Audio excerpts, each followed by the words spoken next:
Saudi அரேபியாவில் மயிலாடுதுறையை சேர்ந்த மீனவர் ஈரானிய கடற்கொள்ளையர்களால் சுடப்பட்டு உயிரிழந்தது பற்றிய குறிப்பு.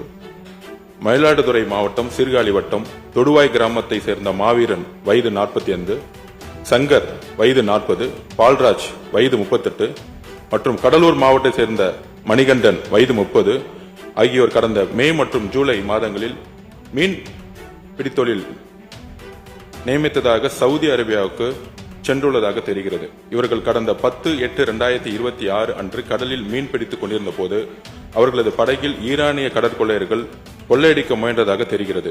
இதனையடுத்து தங்களை தற்காத்துக் கொள்ளும் பொருட்டு அவர்கள் கடற்கொள்ளையர்களை தடுக்க முயன்ற போது அக்கொள்ளையர்கள் மீனவர்கள் நோக்கி துப்பாக்கியால் சுட்டுள்ளனர்.